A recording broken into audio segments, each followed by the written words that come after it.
그리스도께서 우리로 자유케 하려고 자유를 주셨으니 그러므로 굳세게 서서 다시는 종의 마음을 구하지 말라. 지난 시간에 우리가 중생의 정체성이라는 제목을 가지고 5장 1절까지 스토리가 들어줘야 되는데 4장으로 마감해서 오늘 5장 2절로부터 12절까지 미혹자에 대한 심판이라고 하는 제목으로 지금 우리가 잡혀져 있기 때문에 아마 중생인의 정체성을 가지고 있는 성도들이 끊임없이 가지고 있는 갈등이 미혹자들의 강한입니다. 미혹자들이 이 중생인보다 더 강하다고 하는 또 세상적으로 부요하다고 하는 이런 그 이유 때문에 그들의 미혹에 쉽사리 흔들리게 되어지는데 그런 맥락에서 중생인의 정체성에 대한 지난 시간의 것을 한번 복습을 해 보시죠. 우리 하나님께서는 아담을 이제 양대 언약을 주시고는 에덴 동산에서 그걸 누리고 살도록 이제 이 에덴 동산을 이끌어 드리셨습니다. 이 에덴 동산에서 행위 언약이라고 하는 이게 금관을 따먹으면 너 죽는다 라고 하는 아주 이 근본적인 언약에 대한 모형적으로 주어졌던 율법 이런 것들을 어떤 대표로 하는 근본적인 겁니다. 이게 이런 그 행위 언약을 인해 가지고 결국은 타락이 되어졌죠. 이걸 우리가 타락인이라고 이렇게 이야기를 하고 또는 자연인이라고 이렇게 이야기를 합니다. 얘는 모태에서 이 죄 중에 우리가 잉태되어지고 죄 중에 출생이 되어지는 사람들이기 때문에 자연인이다 그 이야기죠. 모든 인생들은 그냥 타락인 자체로 태어나게 되어져 있는 겁니다. 하나님께서 에덴 동산에서 이 안식을 누리지 못하고 추방이 되어져 가지고 이 저주 아래 사망의 권세 아래 살아가도록 이 아담을 쫓아냈어요. 우리가 이걸 생명세계라고 이렇게 이야기를 하고 이걸 사망세계라고 이렇게 이야기를 합니다. 세계 자체가 물론 이 세계는 사망 이 생명의 권세 되시는 분에 의해서 주장이 되어지고 여기는 사망 권세에 의해서 살아가게 되어져 있는 거죠. 그래서 이쪽에 행연하기라고 말하는 이 율법, 이 율법을 이 사망 권세에 우리가 종로로 타는 것이다. 이렇게 정의가 되어진 거예요. 마치 우리는 그냥 이렇게 숨을 쉬고 살아가니까 그리고 어렸을 적에는 너무나 우리 아이들 그 천사 같은 모습인데 거기서 죄의 모습을 우리가 어떻게 찰 수가 있겠어요. 그러나 그 아기가 자기 맘에 안 맞았을 때 앙탈을 부리는 걸 보게 되면 천사 같은 그 얼굴이 언젠가 악마 같은 모습으로 변하는 그 모습을 보게 되어지거든요. 그것이 바로 이 자연인이기 때문에 그렇습니다. 철저하게 자기 중심적인 사상을 가지고 살아가게 되어져 있단 말이죠. 근데 여기서 우리가 이 율법의 종으로 살아왔다. 이 율법의 종이라고 하는 그거를 때로는 우리가 어떤 몽학 선생에 의해 가지고 이렇게 지도를 받았던 어렸을 때에 몽학 선생에 의해서 우리 복음을 깨닫게 하시는 동안 종으로 우리가 살았던 것이다. 이렇게 또 우리가 확인을 했어요. 이후로부터 구원을 받은 것을 우리 여기서 성각을 알게 된 가인나무 열매를 따먹으면 죽는다고 그랬잖아요. 또 죽는다고 했는데도 불구하고 이 자연인들은 여전히 우리가 육적으로 잘 살고 있잖아요. 근데 여기서 산다고 하는 그 이야기는 영적으로 해가지고 죽어져 있는 그런 그 사람들이에요. 영적으로 죽어져 있는 사람들을 우리가 자연이다 이렇게 이야기를 하는 겁니다. 영적으로 죽어져 있으니까 죽었기 때문에 없느냐 하면 아니에요. 죽었는데 죽은 영으로 사는 거예요. 그걸 사형이라고 이렇게 이야기하죠. 죽은 영으로 살아있는 것. 여기에는 하나님께서 그 코에 생기를 불어넣으심이 생명이 된지라 라고 해서 여기는 생명이라고 한다면 너는 정령 그걸 따먹으면 죽을 거야 라고 해서 그 언약대로 죽어져 있는 상태로 살아가는 사람, 영적으로 죽어져 있는 사람들을 우리가 자연인이라고 이렇게 이야기하는데 우리 예수님이 이 땅에 오셔가지고 우리 대속주로 해가지고 이 땅에 보내주셨어요. 이 양대 언약을 주셨을 때 하나님께서 일찍이 이제 복과 나라를 약속을 하셨는데 하나님께서는 이 복과 나라라고 하는 이 양대 언약이 절대적인 거란 말이에요. 그래서 이 절대적이라고 하는 그거는 여기에는 이 복과 저주라고 하는 그런 의미가 내포가 되어져 있습니다. 이 복과 저주라고 하는 것이 내포가 되어져 있기 때문에 복이라고 하는 단어 자체가 그래요. 어휘적으로 봤을 때 복이라고 하는 그 어원을 쭉 내용을 보게 되면 거기 저주라고 하는 의미가 함께 담겨져 있는 거란 말이에요. 복을 주면서 나라를 약속했다고 하는 그 이야기는 다시 말해서 지금 우리 예정과 작정을 이루시는 그 일 아니겠습니까? 그러니까 여기서 복을 주셨다는 그 이야기는 하나님께서 복을 주셨는데도 불구하고 그 복을 버리는 자는 이 저주를 받을 수밖에 없도록 하나님의 절대 언약을 하시는 거예요. 이걸 우리가 양대 언약이라고 이야기를 하는 겁니다. 양대 언약이라고 하는 거는 이거와 이거 두 가지를 우리가 양대라고 그러는 거예요. 이거를 또 무슨 3대 언약 중에 하나 빠져져 있는 걸 양대 언약, 2대 언약으로 이야기하는 그게 아닙니다. 본질적인 거예요. 본질적인 것. 이미 창세전에서 하나님의 기뻐하시는 뜻을 이루어 가시기 위해서 섭리하시는 그런 그 내용이기 때문에 절대적인 거거든요. 그런데 이제 이 절대적인 언약이 행연약으로 인해가지고 다 빠져버렸으니까 하나님께서 이렇게 되어지면 이 두 가지를 다 이루어질 수가 없잖아요. 복과 저주를 동시에 이룰 수가 없어요. 그렇기 때문에 하나님께서는 행연을 주셨을 뿐만 아니라 은혜의 언약을 또 우리에게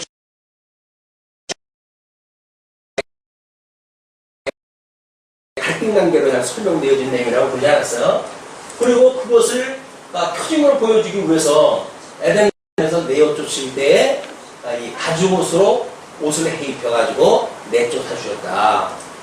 예, 가죽옷이라고 하는 복음을 깨달은 사람들은 이제 아벨이라고 하는 사람의 주내겠지만 그 양을 잡아가지고 하나님 앞에 제사를 드림으로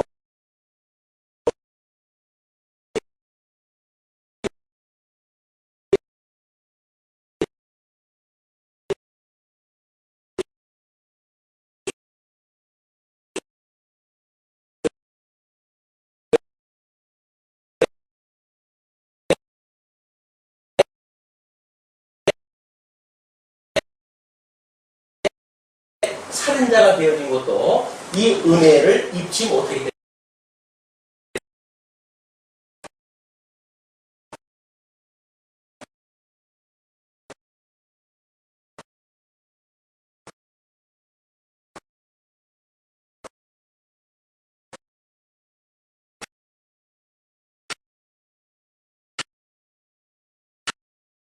다시 살아났으니까 이거를 중생이라고 이렇게 이야기하는 거예요. 우리 죽었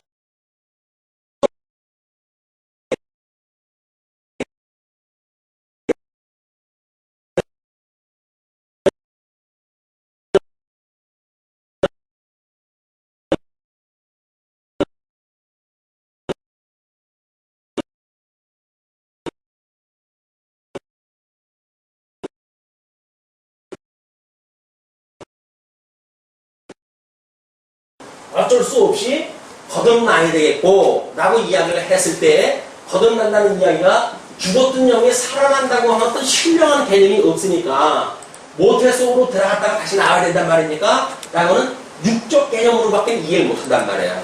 지금 이제 우리의 그 율법주의자들이 그 한계인데 그래서 거듭나고 중생이라는 우리 영이지만 우리의 몸은 여전히 우리 사망 권세 아래서 종노릇하고 있는 그 몸을 그대로 가지고 있잖아요.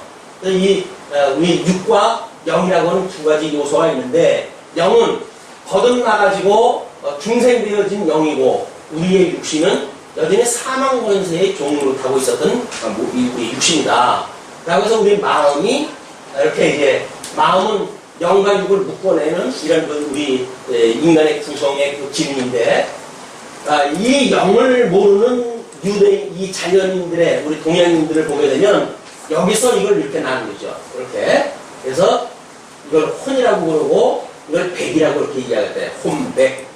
그리고 이걸, 물론, 이제 지정 의미로 이렇게 이야기를 합니다. 기억, 오는 또 감정 또는 그런 어떤 결단 뭐 이런 것들을 마음의 3대 요소로 이렇게 이야기를 하고 있는데 마음의 3대 요소 맞아요. 그러나 영이라고 하는 것을 인정하지 못하는 사람들이기 때문에 그냥 피조되어진 해 아래에서 타락되어진 인간들이 추구할 수 있는 그 인생관이 뭐냐면 혼백이라는 거예요. 이것도 과학을 추구하는 사람들은 믿지 않는 영역입니다. 그 사람들은 우리의 마음이라든지 육신이라든지 하는 것을 인정을 하지만 어떤 죽은 뒤에도 여전히 존재한다고 하는 혼백 사상이 없어요. 그러니까 그 사람들은 우리의 4대 봉사를 이야기를 하는데 이제 우리 유교에서는 왜 4대 봉사를 하는가? 이 죽었던 혼이 그냥 없어지지 않는다는 거예요. 적어도 한 120년간은 이것이 있기 때문에 마치 살아있는 분들처럼 상청을 차려놓고 그리고 이제 장신애들이 식사할 때가 되면 함께 거기에다가 따뜻한 밥을 올려놔요. 왜 그러냐면 거기 자기 조상이 살아있다고 생각을 하는 거예요. 또 외부로 어떤 나갈 적에도 거기에다 인사를 하고 나가요. 왜? 자기 조상이 거기 살고 있다는 거예요. 이것이 혼백 사상을 가지고 있는 우리 유교의 사상이란 말이에요. 동양의 특별한 그런 사상입니다. 서구 사상은 이런 게 없어요. 왜냐면 기독교 사상이기 때문에 이 죽은 영으로 해가지고 이것이 있다고 이렇게 믿고 있는 거지. 여기에서 죽은 영이라고 이렇게 믿고 있지. 이걸 혼백이라고 하는 개념을 믿고 있지 않다.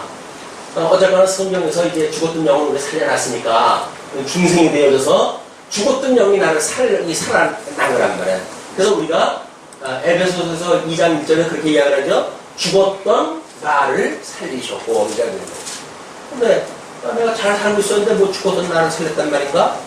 이게 잘 어떤 감각으로 이게 적응이 안 되니까 죽을 수밖에 없는 나를 살리셨다 이렇게 우리가 또 이해를 하잖아요. 예수님이 우리를 구속한 거는 죽을 수밖에 없는 나를 살리셨다 이렇게 이야기를 하는데 성경적인 표현은 죽었던 나를 살리신 거예요. 물론 죽을 수밖에 없다고 하는데 우리가 이제 부수적으로 뭐 설명을 해서 영원히 죽을 수밖에 없었다든지 뭐 이런 걸 어떤 수식어를 쓰게 되면 그 설명을 할 수 있겠으나 우리가 이런 개념을 몰랐을 때 죽을 수밖에 없었던 나를 살리셨다 이렇게 오해를 한단 말이에요. 그러나 우리는 이 영이 죽었었기 때문에 죽었던 나를 살리셨다. 그러니까 중생되어졌다고 하는 그 이야기는 적어도 죽었던 내가 다시 살아났다고 하는 이런 감각이, 영적 감각이 이제 이게 만들어져야 되는 거 아니겠어요? 근데 영적 감각이라고 하는 게 쉽게 하나님의 은혜가 아니면 이게 손에 잡히지 않는 거니까 끊임없이 이쪽 개념으로 이해할 수밖에 없단 말이에요. 율법주의자들도 끊임없이 이걸 통해가지고 뭔가 인간사를 논하고 있게 되어지니까 우리 죽었던 영이 살아났다고 하는 이걸 우리가 중생인이라고 합니다. 여기에 살았던 거를 우리 아담을 원인이라고 이렇게 이야기를 해요. 원인.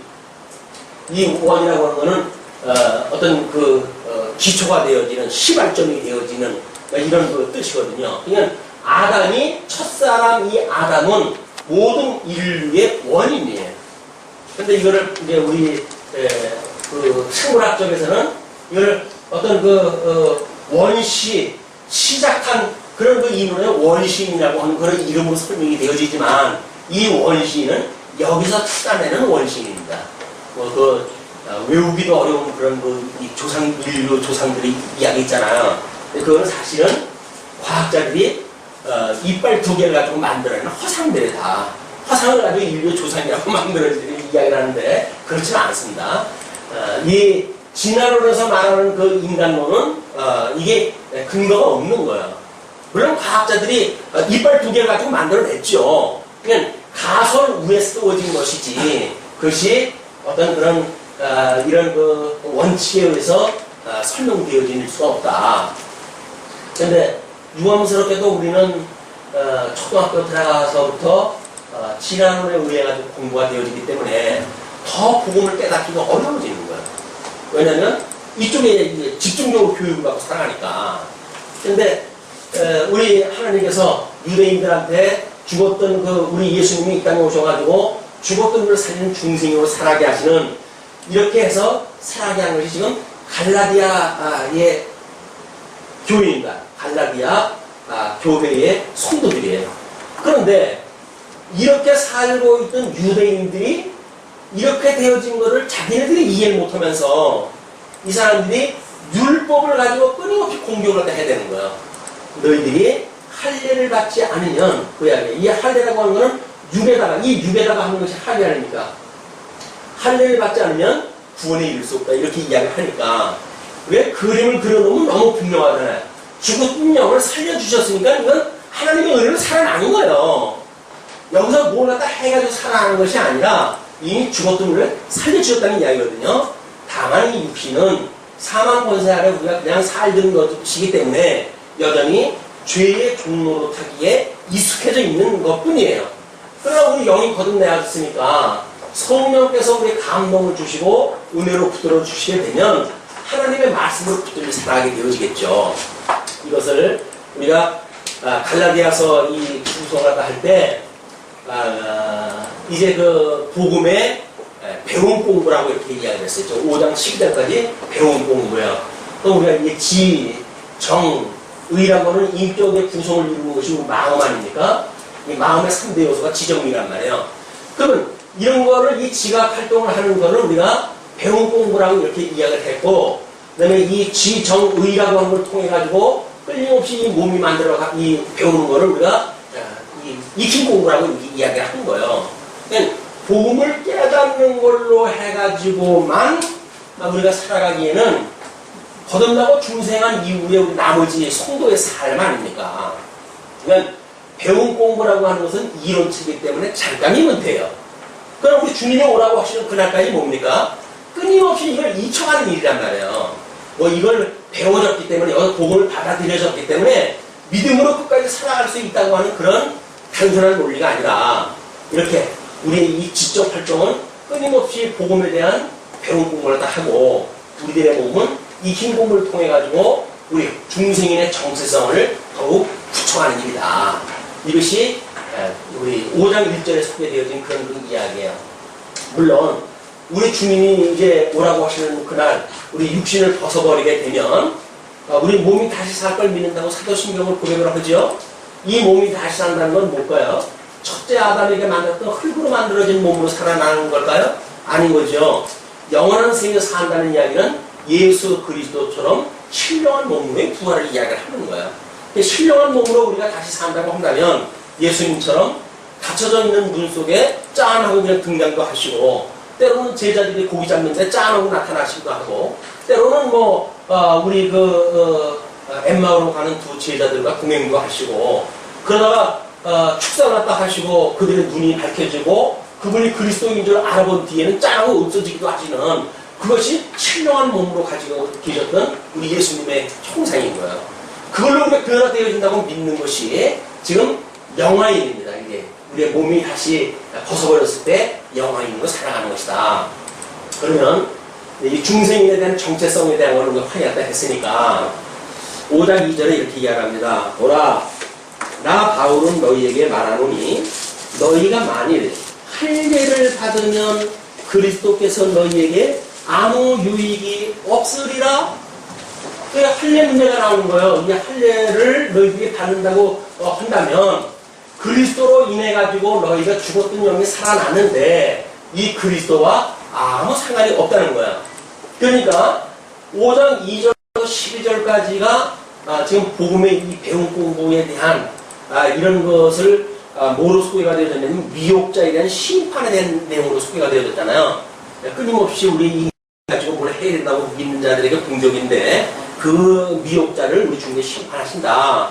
그런 맥락으로 보았을 때 이 할례라고 하는 게 과연 뭐냐, 이걸 성경을 그냥 하면 우리가 제대로 그 의미를 알 수가 있어요. 우리 창세기 17장을 한번 보십니다. 뭐 다른 설명도 필요가 없어요. 그냥 하나님의 말씀을 성령의 감동을 가지고 그냥 차근차근 읽어나가면 그 의미가 무엇인지 우리는 분명히 알 수가 있기 때문에 그렇습니다. 자, 아브라함의 99세 때에 여호와께서 아브라함에게 나타나서 그에게 이르시되 나는 전능한 하나님이라. 너는 내 앞에서 행하여 완전하라. 내가 내 언약을 나와 너 사이에 세워 너로 심히 번성케 하리라 하시니 아브라함이 엎드려 하나님이 또 그에게 일러 가라사대 엎드린데 하나님이 또 그에게 일러 가라사대 내가 너와 내 언약을 세우니 너는 열국의 아비가 될지라. 이제 후로는 내 이름을 아브라함이라 하지 아니하고 아브라함이라 하리니 이는 내가 너로 열국의 아비가 되게 하리라. 하나님께서 지금 아브라함한테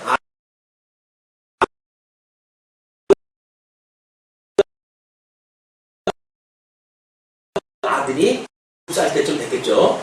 이렇게 되어졌는데 하나님께서 이제 내가 너한테 열국의 아비가 되어지겠다는 거예요.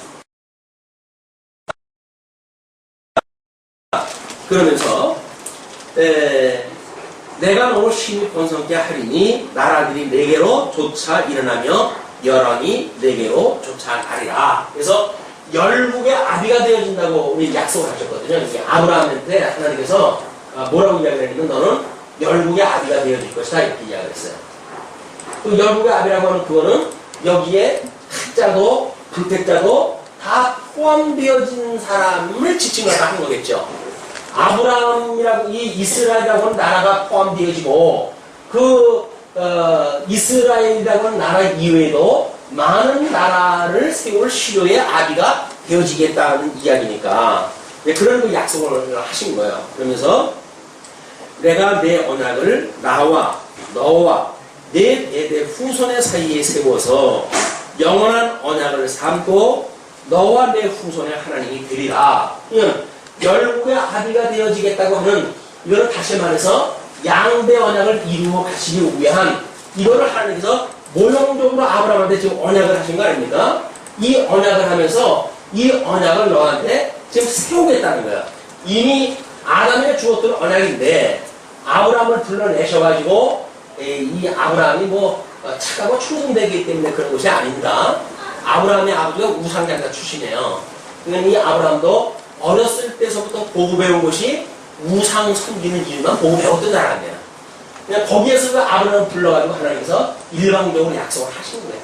열국의 아비가 되어지겠다. 근데 그 열국을, 이 언약을 내가 너한테 세우겠다는 이야기죠. 그래서 뭐라고 이야기를 합니까? 내가 너와 내 후손에게 너의 우보하는 이 땅, 곧 가나안 일경으로 주어 영원한 기업이 되게 하고 나는 그들의 하나님이 되리라.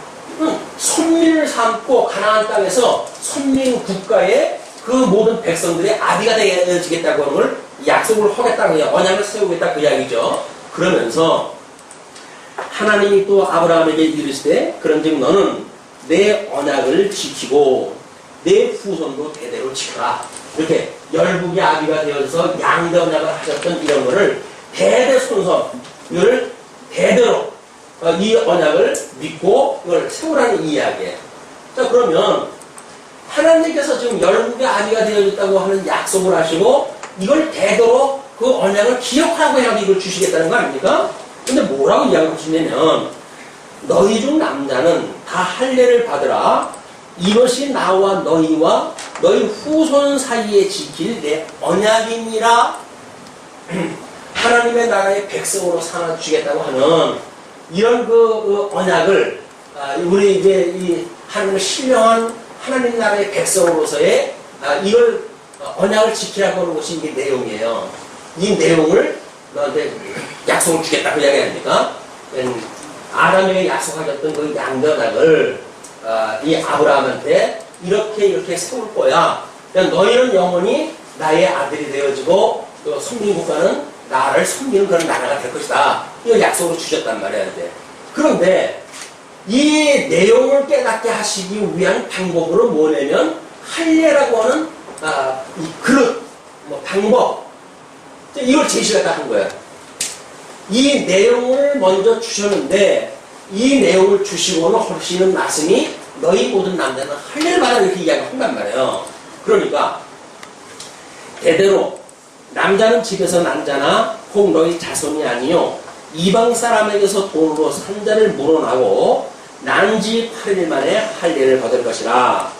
너희 집에서 난 자든지 너희 돈으로 산 자든지 할례를 받아야 하리니 이에 내 언약이 너희 살에 있어 영원한 언약이 되려니와. 이 하나님께서 이미 이 언약을 주셨어요. 이 언약을 삼으셨어요. 그런데 할례라고 하는 이 방법을 통해 가지고 이 언약을 확인하시겠다는 이야기입니다. 이 할례를 받지 않으면 너희들은 내 언약에서 끊어질 거야, 이 이야기예요. 자, 그럼 보세요. 이 내용인 본질이 앞장을 씁니까? 아니면 형식인 이 방법이 앞장을 씁니까? 본질을 깨닫게 하시기 위해서 지금 할례라고 하는 방법을 주셨단 말이에요. 그런데도 불구하고 유대인들은 이 방법을 통해서 여기에 이른다고 보여진 거예요. 하나님께서는 이걸 기억하게 하시기 위해서 이걸 주셨는데, 방법적으로 이걸 주셨는데, 이 사람들은 이 방법을 가지고 이 목적에 도달할 수 있다고 보여졌단 말이에요. 이것이 유대인들이 가지고 있는 이 할례에 대한 오해예요. 할례라고 하는 것은 물론 아브라함에 주어졌던 거기 때문에 이 아브라함에게 주어졌던 것을 구체적으로 주어진 것이 뭡니까? 모세에게 주어진 율법 아닙니까? 할례라고 하는 걸 오해하게 되면 모세의 율법을 오해하게 되어지고, 모세의 이 율법을 오해하는 자는 이 아브라함에게 주어졌던 행위 언약, 할례라고 하는 행위 언약을 오해하는 것이고, 이 할례라고 하는 행위 언약을 오해하는 자들은 아담에게 주었던 이 행위 언약의 본질을 오해하는 거예요. 하나님께서 지금 이 성과 악을 알게는 가인의 열매를 따먹으면 죽는다고 하는 그 이야기는 이런 행위를 통해 가지고 망할 자 망하게 하시고, 은혜 언약을 통해 가지고 또 구할 자를 구하시는 이런 섭리를 위해서 이 역사를 섭리하신 거거든요. 근데 이런 본질적인 언약의 의미를 모르게 되면 세상 속에서 무조건 하나님께 주셨던 명령은 지키면 되어진다고 우리가 오해하게 되어진단 말이에요. 그것이 할례라고 하는 오해를 불러일으켰고, 이 이스라엘 백성들한테는 율법이라고 하는 오해를 불러일으키는 거예요. 이것이 신약시대에 오게 되어지게 된 성도의 모든 윤리에 대한 직접적인 영향을 미치게 되어지는 겁니다. 그러니까 복음에 대한 오해가 결국 성도들의 윤리를 잘못되어지게 되어지고, 성도의 윤리가 잘못되어진다는 이야기는 중생인으로서의 정체성을 가진 성도의 삶이 아니라 이 거듭나고 중생한 영이 아닌 이런 자연인이 가지고 있는 방법의 윤리에 미혹당할 수밖에 없다. 그러니까 기독교 윤리가 잘못되어졌다는 이야기는 구약적인 이런 어떤 복음의 의미를 놓쳤다는 이야기고, 구약 성경이 말하는 예수 그리스도를 통해서 이루어지는 실체적인 복음에 대해서 오해하고 있다는 이야기예요. 자, 이제 우리 그 율법에 대한 걸 더 한번 보시게 되면, 14절에 이렇게 이야기를 하죠. 할례를 받지 아니한 남자, 곧 그 양피를 내지 아니한 자는 백성 중에서 끊어지리니 그가 내 언약을 배반하였습니다. 자, 여기서 양피를 내지 할례를 받지 않았다라고 하는 그 이야기는 뭐예요? 본질적인 이 언약을 믿지 않는다는 이야기 아닙니까? 그러니까 끊쳐지는 건데, 이 사람들은 할례라고 하는 행위를 하지 않았기 때문에 끊쳐진다고 오해를 한 거죠.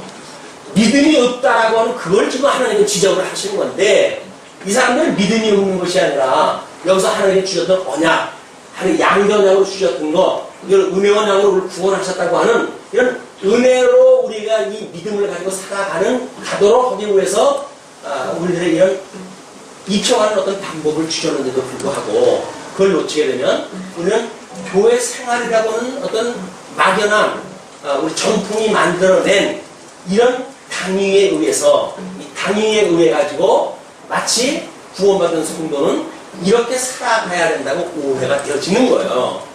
그렇게 오해가 되어지니까 어떻게 합니까?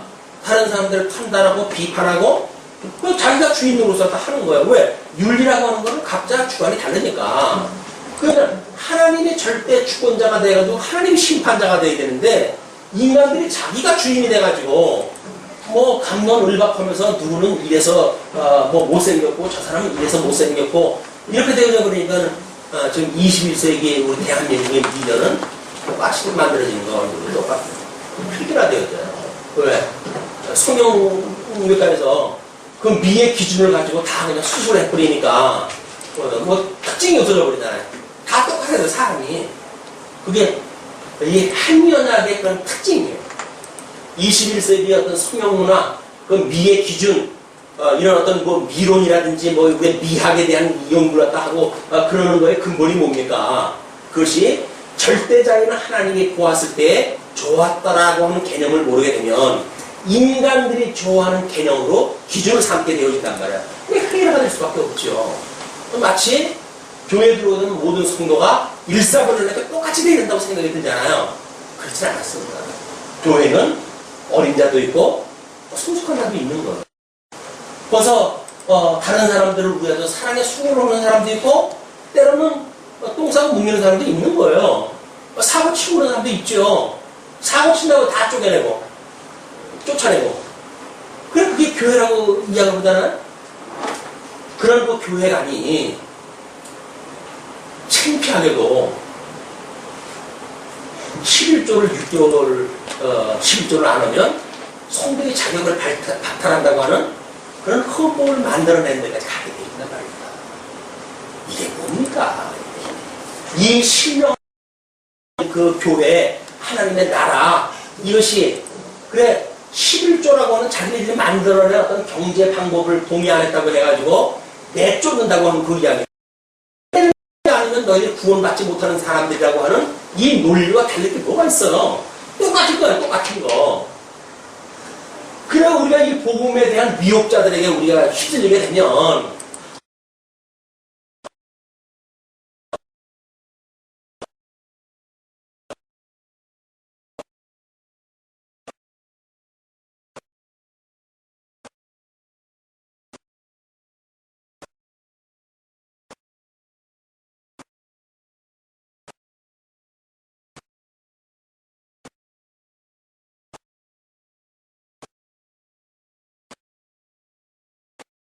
예수 그리스도의 놀라운 이 부요함을 어떻게 맛보겠어요? 겨우 보험료품을 내느냐 안 내느냐에 따라 부요와 비교할 수가 있습니까?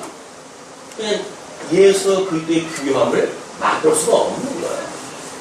전부 기계 찍어내듯이 찍어내가지고 회비입니까 연보가? 그걸 11조를 갖다 6개월치를 안 내게 되면 성도의 자격을 박탈한다고 하는 이게 교회에서 2000년 동안 아주 드문 사례의 이런 거예요. 그게 적어도 대한민국 이 개혁신학의 아주 우리 근본주의를 지향하는 이런 분들이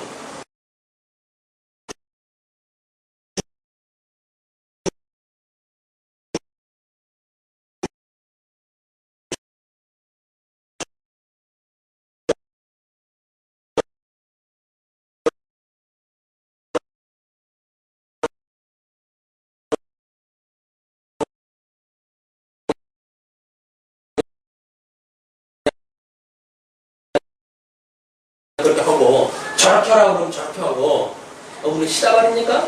우리 지네들이 종이에요? 아니잖아요. 자연이라고 했잖아요.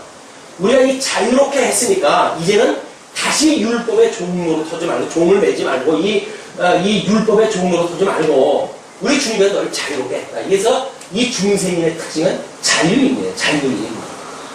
어디로부터? 율법의 구속으로부터. 또 이거를 오해하니까 나는 자유인이야. 내 마음대로 하는데 누가 뭐라고 그래? 라고 이야기했다 해가지고 천방지축도 이루고 사네? 라고 하는 거는 이 자유라고 하는 거를 사망 권세로부터 우리 자유를 받은 건데 우리 3일 우리 36년 동안 일본에 우리가 종로로 타던 우리들이 광복을 맞아야 자유인이 되어졌단 말이에요. 그럼 자유인답게 우리가 36년 동안 얼마나 그들한테 압제를 당했는지 민족 혼란과 빼앗기고 살았는지 이런 걸 깨달아 자유인으로서 새로운 어떤 세계를 만들어갈 거 아닙니까? 그런데 바쁘다고 해가지고 외정 때 쓰던 인간들 다 그대로 써버리고 전부 그 면제부를 줘버렸으니까 그 인간이 그 인간이지 달라진 게 뭐가 있어요?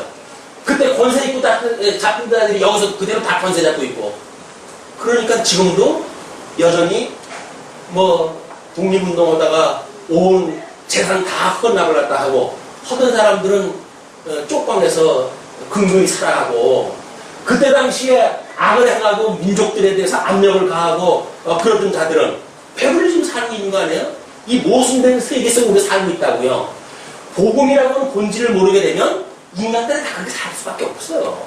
왜? 힘 있는 게 장땡이지 뭐.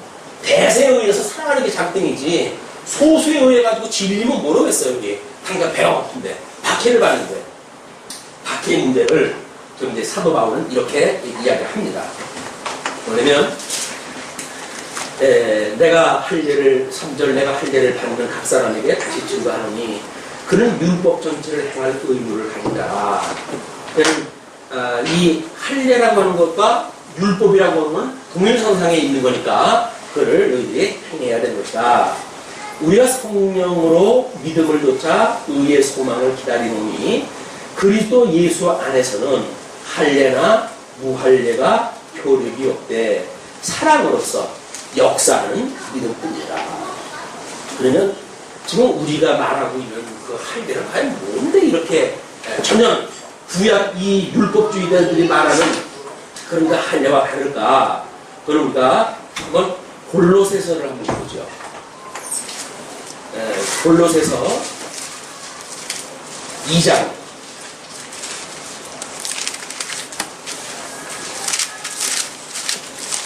11절 한번 보십니다.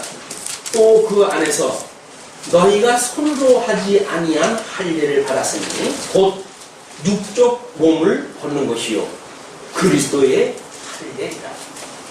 우리 예수 그리스도로 말미암은 성도들이 받은 할례라고 하는 그 이야기는 마음에 맞는 거야. 마음에. 이쪽에 있는 이런 그 마음은 여전히 어쩔 수가 없는 이 사망 권세 아래 있는 마음이기 때문에 거듭나고 중생한 이 마음, 물론 이 마음의 일부는 아직도 육신의 소욕에 좌우될 수밖에 없는, 영향을 받을 수밖에 없는 연약한 마음이지요. 그러나 거듭나고 중생한 우리들의 어떤 그 영역에 다루는 마음이라고 한다면 이 마음을 받는 거예요. 그 이야기는 예수 그리스도와 함께 죽고 예수 그리스도와 함께 살아났다고 하는 걸 믿는 겁니다. 이 이야기는 우리 하나님께서 이 땅에 오셔가지고 십자가에 못 박아 죽으심으로 자기의 몸을 찢으시고 그것이 하늘을 가르시고 승천하셨던 예수 그리스도의 모습 아니에요? 그럼 그 예수 그리스도의 승천하셨던 예수 그리스도를 믿는다고 하는 그 이야기가 바로 예수 그리스도의 세례를 믿는 거예요.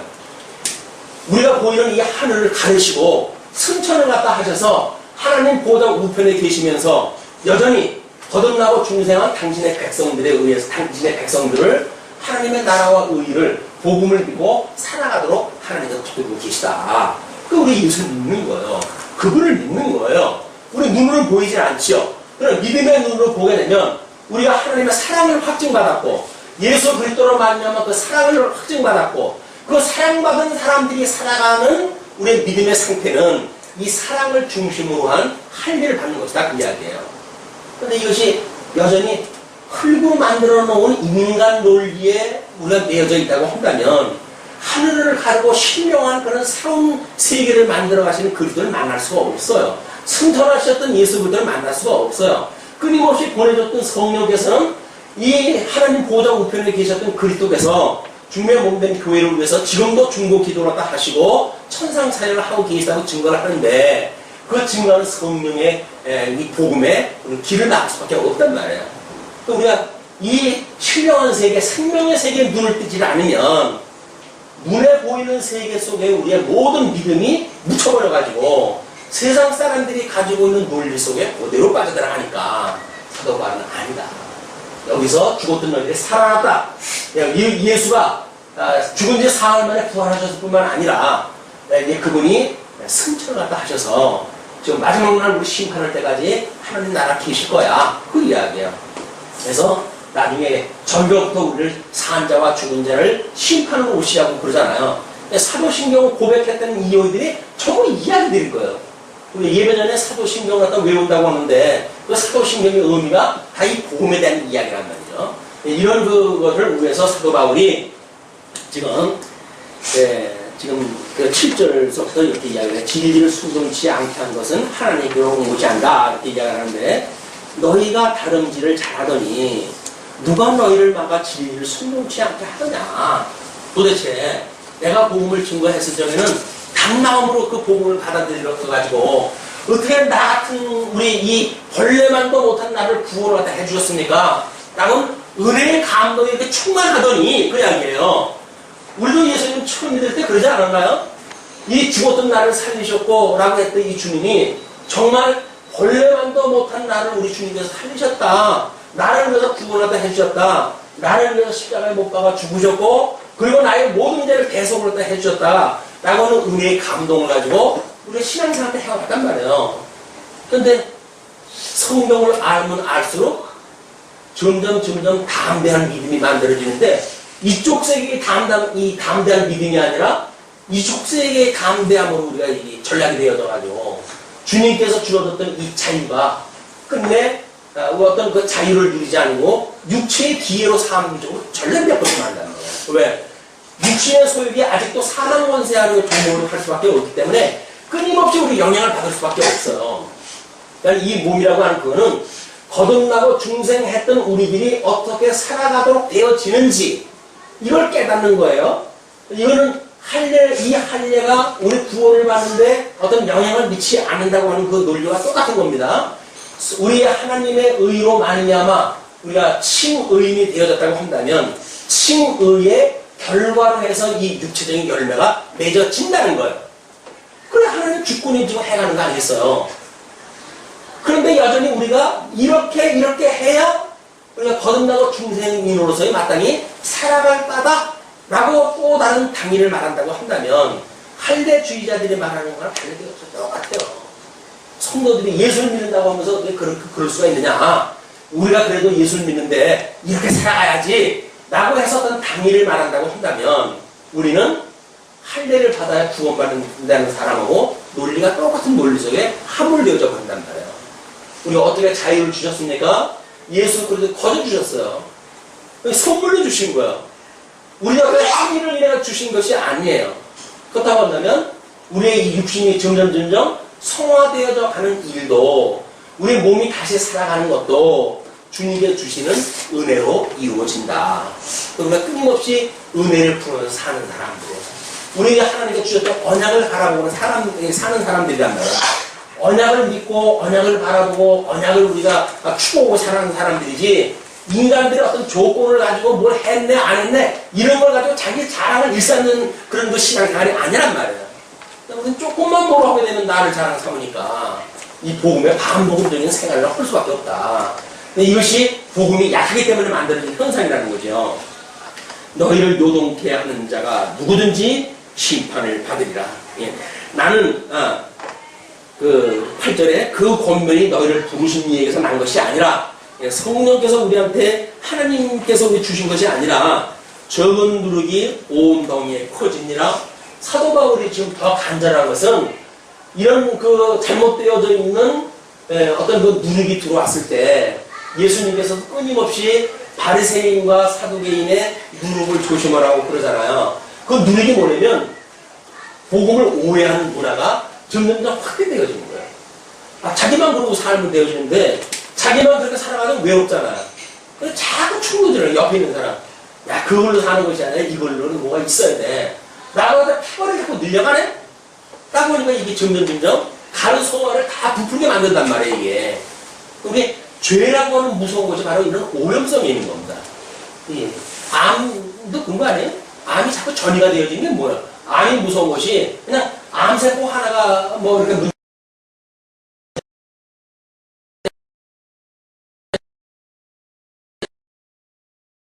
다른 기간까지 해가지고 전이가 되어지네?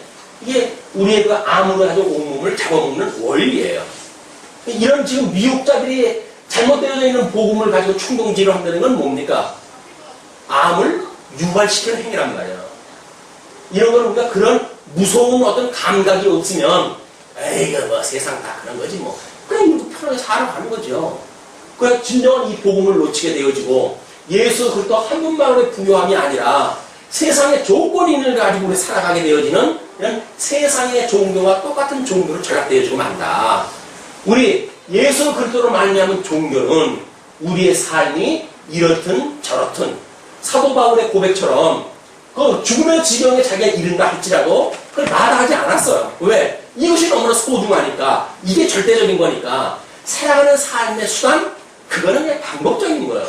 망해도 흥해도 아무런 문제가 안 되는 거예요. 이거를 지금 설명하다 해야 합니다. 나는 너희가 아무 다른 마음도 품지 아니할 줄을 주 안에서 확신하노라. 그러나 너희를 노동케 하는 자는 누구든지 심판을 받으리라. 심판을 받게 되어져 있어요. 미혹자는. 끊임없이 하나님의 이 구원에 대한 것을 방해하는 자가 미혹자들 아닙니까? 그 미혹자는 하나님에 의해서 결국은 심판을 받게 되어진다. 그래서 이것이 요한계시록에 이제 가게 되면 모든 적그리스도, 우리 예수만을 그리스도로 믿지 아니하는 모든 세상의 적그리스도, 거짓 선지자 이런 그 자들을 다 묶어가지고 하는 무정경 속에다 집어넣으실 거예요. 무정경 속에다. 이때 이들을 추종하는 자들과 함께 가야 되는 거예요. 그러면 이제 우리가 이걸 지금 사망 권세라고 그러지 않았어요? 그러면 사망 권세라고는 어떤 힘이 있는 거예요. 권세가 이 힘이 있는 거예요. 이쪽에 거는 우리 생명의 권세라고 해요. 우리 예수 어린 양의 권세예요. 이쪽에 거는 짐승 권세, 또는 음료 권세, 이런 그 권세를 잡은 자들이 있어요. 이 짐승과 음료로 해가지고 세상 어떤 정치 세력이나 종교적인 어떤 비진리의 세력이나 이걸 가지고 있는 세력이 있어요. 실질적인 어떤 힘에 대한 그거는 이들이 가지고 있는 거예요. 이쪽에 거는 우리 빛의 권세에 의해서 성령의 그런 그 능력으로 역사되어져 가는 거죠. 우리가 주기도를 갖다 할 때 뭐라고 합니까? 제일 마지막 고백이 뭐죠? 주기도를 갖다 할 때, 주기도를 갖다 할 때 제일 마지막 고백이 뭡니까? 대개 여기서 약속하셨던 나라, 그리고 복과 저주를 나눠주는 이 권세, 이건 빛과 어둠이 동시에 다 있어야 되는 거니까 이것과 이거 섭리에 갇힌 하나님의 영광이 오직 아버지에게 있습니다. 그 이야기예요. 그러니까 이쪽에 하나님의 성령의 뜻을 살아가게 하시는 이것도 하나님의 권세에 의해서 우리에게 되어질 수가 있는 거예요. 이쪽에 육신의 소욕대로 살아가고 미혹하며 살아가는 사람들의 사람들은 누가 주장을 합니까? 어둠의 권세가 그렇게 살아가도록 한단 말이에요. 우리는 그렇게 살아가는 사람들을 지목하잖아요. 너는 왜 그렇게 사니? 라고 이야기를 하는데 그는 사망 권세를 모르기 때문에 그래요. 그래서 자유의지의 문제는 이 권세에 대한 오해입니다. 여기서 살아가는 인간이 뭔가 자유의지가 있어서 내가 선택할 수 있다고 믿어지는 거 아니에요.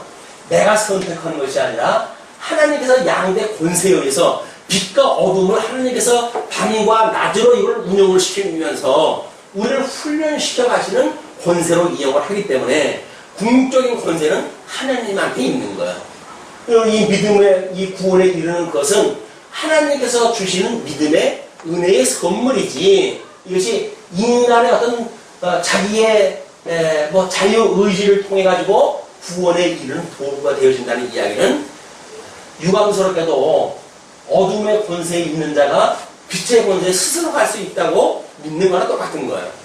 이건 있을 수 없는데요. 인간은 자유의지가 없어요. 인간이 가지고 있는 이 의지 문제, 우리 마음이 가지고 있는 이 의지 문제, 이건 철저하게 종속적인 겁니다. 뭐의 종속적인 겁니까? 사망 권세의 종속적인 거, 또는 생명의 권세의 종속적인 거. 그러니까 거듭나고 중생되어지는 성도들은 생명의 근본이 근원이 되시는 하나님과 우리가 하나 되어졌다고 믿는 거예요. 그분의 생명에 우리가 참여가 되어졌다고 보는 거예요. 그게 우리 구원받은 사람들의 죽었던 영이 살아난 거 아닙니까? 죽었던 영이 자기가 어떻게 살아요? 죽었던 사람이. 이걸 우리 이제 우리의 칼라기우스 주의라든가 종교개혁위의 알미니안 주의라든가 이런 사람들은 인간의 그 의지가 아주 소멸되지 않았기 때문에 그래도 우리 하나님께서 구원의 밧줄만 내려주시게 되면 그를 잡을 수 있는 의지가 있다 이렇게 이제 보는 겁니다. 우리 칼빈주의에서 인간은 완전히 타락을 해가지고 인간은 죽어버린 거야. 어떤 의지도 이제는 없어. 넌 죽었어. 라고 이야기를 하는데 우리 아미니우스를 주장을 믿는 사람들은 아니야. 인간이 완전히 타락한 것이 아니라 부분적으로 우리가 타락을 했어. 부분이 남아져 있기 때문에 주님께서 은혜의 밧줄만 내려주시게 되면 우리가 그거를 잡을 수도 있는 거야. 라고 이야기를 해가지고 어떻게든지 흙으로 만들어진 인간들에게 그런 자기네들의 자란 거리를 심어준다는 거예요. 칼빈주의에서 아니다. 완전 타락을 이야기해요. 인간은 완전히 죽었다 이래. 영적으로 다 죽어버린 거예요. 근데 죽어도 있는 자가 우리 주님께서 부르신다고 해가지고 우리가 대답할 수 있나요? 구원의 서정 우리 어디에 있어요? 하나님께서 선택을 하시고 창세전에 선택을 하시게 되면 하나님이 우리를 부르셔요. 이거 부르시게 되는데 하나님께서 부르시는데 영이 죽었는데 하나님의 이 음성을 들을 수가 있나요? 그러니까 하나님께서 중생을 시켜주셔야 이 부름에 대하여 대답할 수가 있게 돼요. 근데 거듭나고 중생하는 우리를 보니까 너무나 우리가 이 죄 가운데 있네. 그러니까 하나님 앞에 말할 수 없는 회개에 이르게 되어지는 겁니다. 이 회개하게 되어졌을 때 하나님께서 우리들에게 믿음을 주셔요. 이 믿음을 하냐? 내가 너를 갖다 위해서 대신 죄값을 치웠어. 너는 이제 죽지 않아도 돼. 라고는 그 믿음을 줘가지고 이 믿음을 보시고 우리 하나님께서 의롭다고 칭해 주셔요. 의롭다고 칭해 주시고 우리를 양자를 삼으시고 양자를 삼으셨기 때문에 우리가 아버지라고 부르게 되어지고 하나님은 나를 알고 나는 하나님을 알게 되어진 믿음이 이렇게 되어지는 거예요. 그 양자가 이렇게 되어졌을 때 하나님의 아들로 되어졌으니까 우리가 어떻게 성화되어져 가는가라고 하는 문제가 중생연이 끊임없이 이것이 점점 이 생명세계로 점점 커져가는 거예요. 마음이 육체의 소욕은 점점 줄어들고 그래서 이것이 점점 이쪽으로 상향 운동되어지는 거다. 이게 말씀 운동이에요. 말씀의 운동에 의해서 우리들의 믿음이 점점 성장되어져 간단 말이에요. 이거를 주님께서 우리들한테 이렇게 키워가신다고 하는 것이 하나님께서 우리 믿음을 주셨더럼 우리들의 이 육체 소욕에 종로타고 있던 우리들도 끊임없이 주님께서 이렇게 키워가셔야 된다. 그걸 우리가 하나님의 의의 영광, 기업의 영광, 또 이 은혜의 영광이라고 늘 노래하고 있는 거예요. 그러니까 이렇게 점점 성화되어져 가는 이런 우리들이 그러면 모든 이런 과정에 있는 사람들이 우리 하나님 앞에 갈 수가 있는가라고 하는 그것을 봤을 때 하나님께서 내가 음부의 권세가 무너지지 못하는 교회를 세우신다고 그러지 않았어요. 그 교회에 끝까지 붙들어 주시는 이 은혜에 따라서 우리 예수 그리스도의 장선 믿음의 분량까지 이르게 되어진다. 이 구원의 서정이 10단계 구원의 서정이라는 거예요. 근데 이거를 우리가 이 하나님 앞에 소명되어지고 중생되어지고 우리 하나님께서 다 회개케 하시고 우리를 믿음을 주셨고 또 의롭다고 칭해 주셨고 하나님의 아들로 삼아 주셨고 여기까지 다 하나님이 했다고 믿어요. 이걸 우리 초기적인 구원이라고 이야기를 하는데 요거까지 다 하나님 하셨는데 성화를 그러면 어떻게 하냐 말이냐. 요거에 와가지고 우리는 요거는 그래도 인간이 뭔가 조금 힘을 보태야 되겠다 라고 이야기하는 것이 우리 율법을 아직도 계명을 통해 가지고 성화되어져 간다고 믿는 우리 한계예요. 그러나 이 성화되어져 가는 것은 하나님의 선한 뜻을 분별하고 우리가 어떻게 배운 공부와 익힌 공부, 이 복음에 대한 이 배운 공부와 익힌 공부를 통해 가지고 끊임없이 하나님께서 세워 가신다고 하는 것을 이루어 가신다고 하는 것을 우리가 어떻게 공부해 가는가. 이것이 갈라디아서 13장에서 소개되어지는 익힌 공부에 대한 내용입니다. 그러니까 우리가 끊임없이 이 복음을 받아들인 지가 언제예요? 근데 그때나 지금이나 바뀐 게 하나도 없어요. 그죠? 왜냐면 익힌 공부가 안 되어졌기 때문에 그래요. 그럼 우리가 이게 성령의 소욕과 육체의 소욕이라고 하는 이 두 소욕을 통해 가지고 하나님께서 이렇게 우리들로 하여금 복음을 깨닫게 해가시는 섭리를 해가시는 걸 우리가 보게 되면 우리 이 익힌 공부를 좀 더 구체적으로 할 수가 있을 거예요. 그게 다음 시간을 우리가 기대해야 될 이유입니다. 다른 시간으로 또 달라요. 왜냐면 지금까지 배운 공부에 대한 이야기였지만 다음 시간은 익힌 공부이기 때문에 부뚜막에 소금도 집어넣어야 짜지. 그렇지 않겠어요? 복음을 내가 안다고 아무리 설레발을 치면 뭐래요. 익힌 공부가 하나도 안 돼가지고 조금만 어려움을 오게 되면 애다 복음이고 뭐고 나몰라라 해가지고 36개 주랭랑을 놓고 이거 쉽게 부러진다고 하는 이야기는 익힌 공부가 안 되어졌기 때문에 그러는 거예요.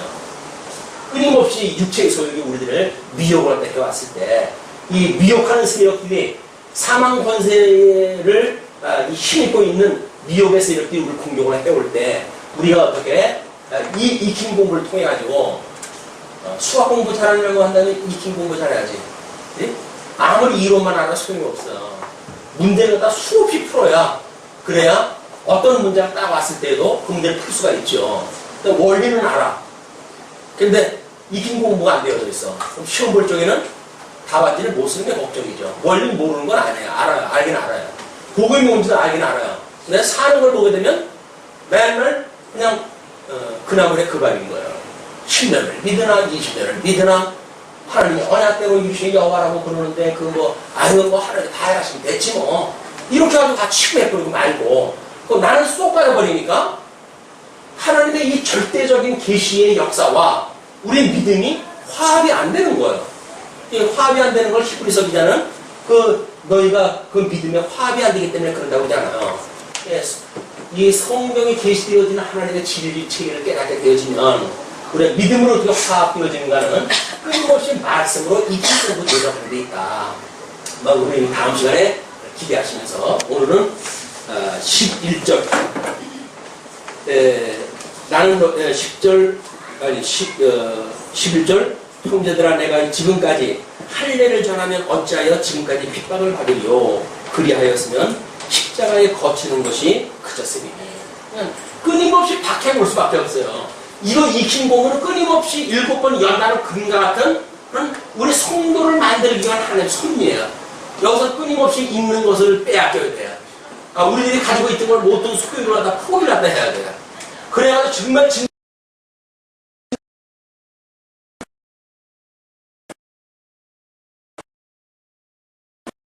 우리 이삿집 가니까는 다 버렸다고 그러는데 지금도 아마 버려야 될 것이 꽤나 많을 거예요. 그럼에도 불구하고 요건 있어야 돼, 요건 있어야 돼 하고 남겨놓은 곳이 제법 많을 겁니다.